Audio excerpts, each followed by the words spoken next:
जब भी मैं वेव प्रिंसिपल पढ़ाता हूँ तो मैं प्रत्येक क्लास इस स्टेटमेंट के साथ शुरू करता हूँ। किसी भी स्टॉक को एनालिसिस करना और फिर उस पर ट्रेडिंग करना दोनों डिफरेंट स्किल सेट हैं। अगर आप एक टैलेंटेड एनालिस्ट हो इसका मतलब ये कतई नहीं कि आप एक सक्सेसफुल ट्रेडर भी होंगे, और अगर आप एक सक्सेसफुल ट्रेडर हो तो इसका मतलब भी ये कतई नहीं कि आप एक टैलेंटेड एनालिस्ट हो। मैंने कितने ही सालों की कठोर मेहनत के बाद ये सीखा कि स्किल्ड एनालिसिस और कुछ नहीं बल्कि ऑब्जर्वेशन में मास्टरी होने पर ही आप एक स्किल्ड एनालिस्ट बन सकते हैं। सक्सेसफुल ट्रेडिंग खुद पर मास्टरी करने पर ही आती है। माने कि आप खुद के इमोशंस पर कंट्रोल करके सक्सेसफुल ट्रेडर बन सकते हैं।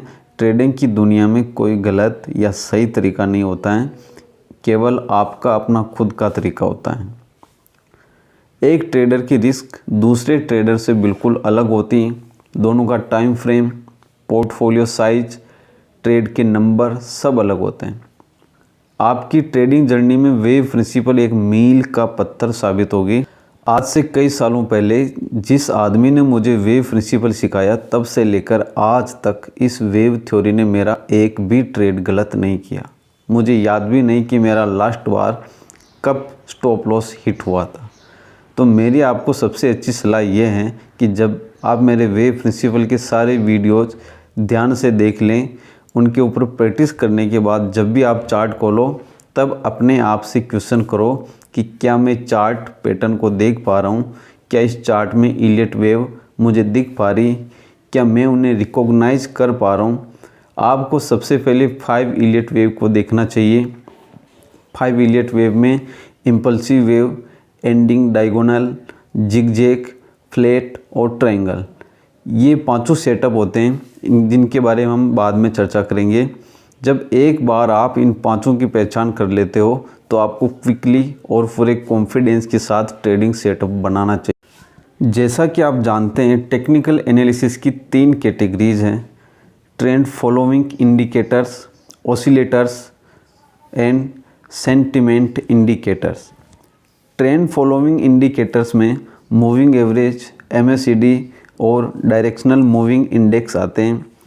ऑसिलेटर्स जिनका अधिकांश ट्रेडर यूज करते हैं उनमें स्टोकिस्टिक्स, रेट ऑफ चेंज और कमोडिटी चैनल प्रमुख हैं, कमोडिटी चैनल इंडेक्स।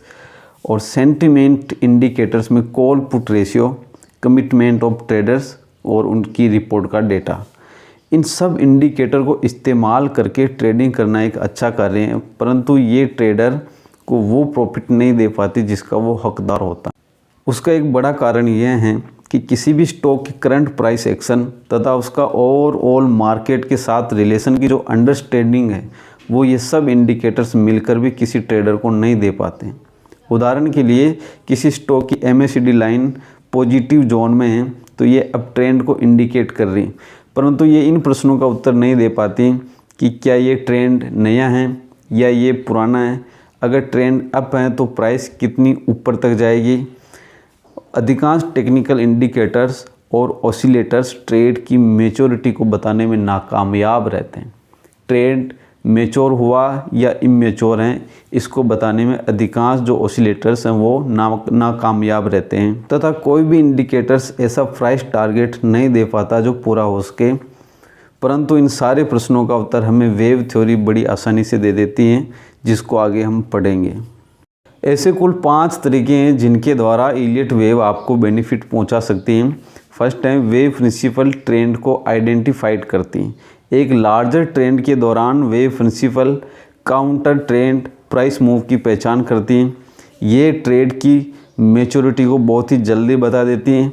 ये high confidence price target provide कराती हैं। ट्रेड इनवैलिडेशन के स्पेसिफिक पॉइंट्स की पहचान करने में हमारी इलियट वेव थ्योरी सक्षम है। इलियट वेव प्रिंसिपल की 5 wave advance pattern dominant trade की डायरेक्शन को आइडेंटिफाइड करती हैं कि इसका ओवरऑल ट्रेड अप है या डाउन है, जबकि 3 वेव डिक्लाइन पैटर्न ये बताता है कि ओवरऑल ट्रेंड डाउन है। कोई भी ट्रेंड अप है या डाउन है, इसकी इंफॉर्मेशन हमारे लिए बेस कीमती है, क्योंकि इस इंफॉर्मेशन के बेस पर ही हम डोमिनेंट ट्रेंड की डायरेक्शन में हम ट्रेड कर सकते हैं।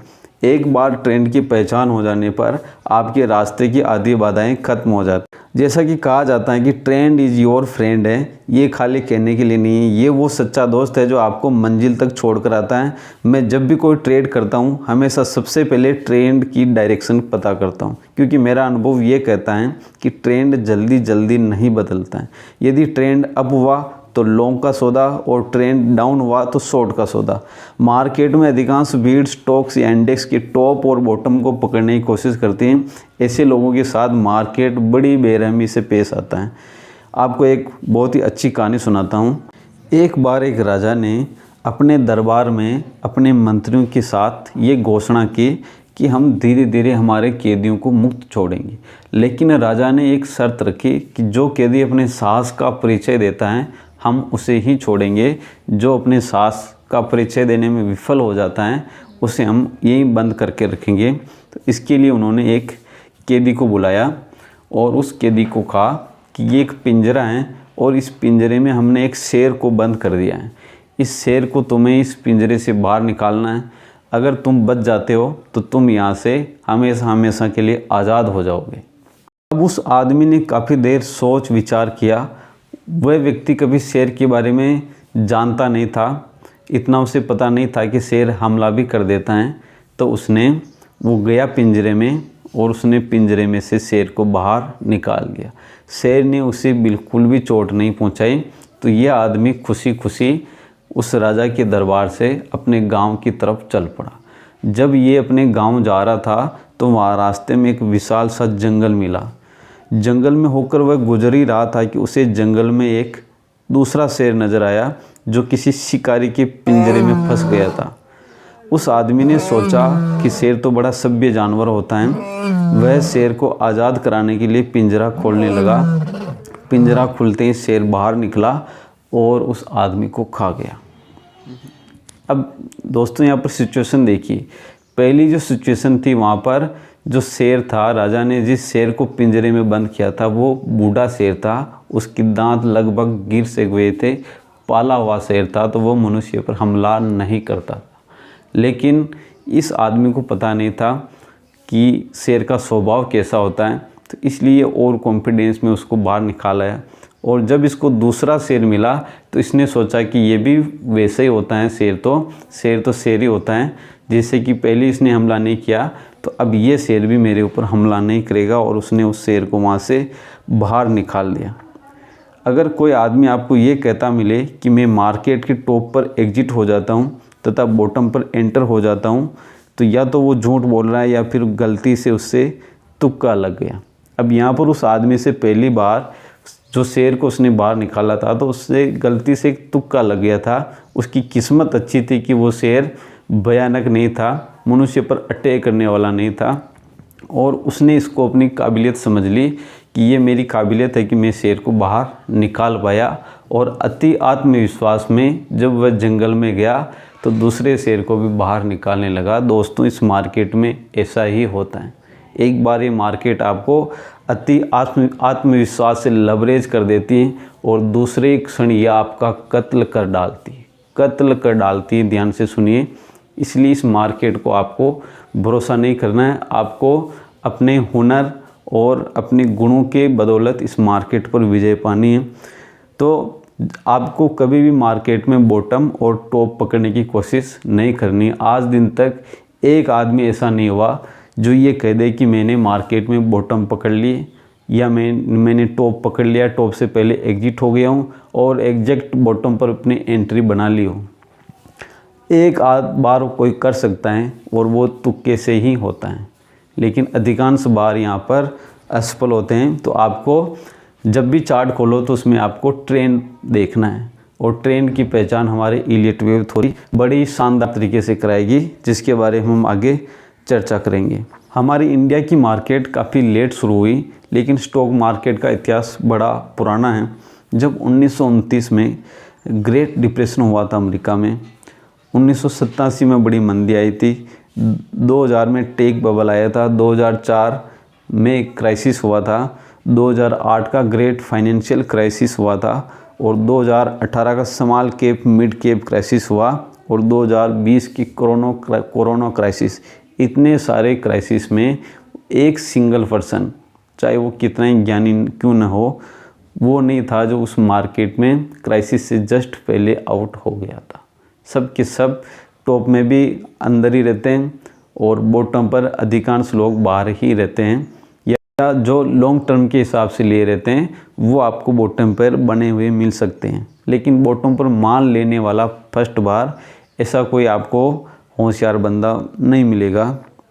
इसलिए आपको ट्रेंड को ट्रेड करना है। अगर किसी पॉइंट से ट्रेंड बदल भी गया तो हमारा स्टॉप लॉस हिट हो जाएगा और हम वहाँ से आउट हो जाएंगे। इलियट वेव थ्योरी केवल ट्रेंड की पहचान ही नहीं करती बल्कि ये काउंटर ट्रेंड को भी रिकॉग्नाइज करती है।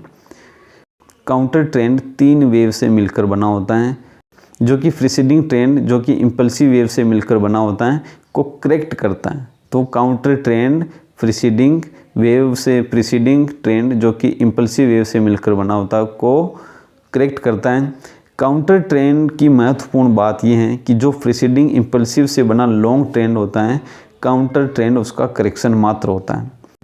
जब किसी लॉन्ग अप ट्रेंड का काउंटर ट्रेंड के द्वारा करेक्शन किया जाता है तो वहाँ पर बड़ी अपॉर्चुनिटी मिलती है और इलियट वेव थ्योरी जानने वालों को वहाँ पर अपनी पोजीशन बना लेनी होती है। और इसके लिए आपको काउंटर ट्रेंड के जो विभिन्न पैटर्न हैं, जैसे कि zigzag pattern, flats pattern, इन ट्रायंगल्स पैटर्न, इन सब को अच्छी तरह से आपको इनेबल्स करना आना चाहिए, जिनके बारे में हम अच्छी तरह से पढ़ेंगे। अगर आप एक बार जिग जैग, फ्लैट्स और ट्रायंगल को अच्छी प्रकार से प्राइस में इनेबल कर देते हैं तो आपको एक लार्जर लॉन्ग ट्रेंड में पुल बैक को बाई कर पाते हैं और डाउन ट्रेंड में जो बाउंस होते हैं उनमें आप सेलिंग कर सकते हैं। यह साबित की हुई और कंसिस्टेंटली सक्सेसफुल ट्रेडिंग स्ट्रेटजी है जिसमें कभी कभार ही लॉस देखने को मिलता है। इसमें आप काफ़ी अच्छा सा गेन कर सकते हैं। आपको बस ये देखना होता है कि काउंटर ट्रेंड का मूव किस प्रकार दिखाई देता है और आपको अपॉर्चुनिटी फाइंड करके ट्रेंड को रीजॉइन करना होता है। इलियट वेव थ्योरी की प्रैक्टिकल श्रृंखला के ये वीडियो हमारे ये समाप्त होते हैं। आगामी दिनों में हम इलियट वेव थ्योरी की प्रैक्टिकल एप्लीकेशन, वेव प्रॉपर्टीज़ के बारे में स्टडी करेंगे। आप हमारे चैनल पर आए, चैनल को प्यार दिया, आपका बहुत बहुत शुक्रिया। अब आप एक बार मेरे चैनल को सब्सक्राइब कर दो, मैं आपका ये एहसान कभी भुला नहीं पाऊँगा। आपकी सब्सक्राइब करने पर ही मुझे नए वीडियो बनाने की प्रेरणा मिलती है, इसलिए एक बार सब्सक्राइब कर ही दो यार।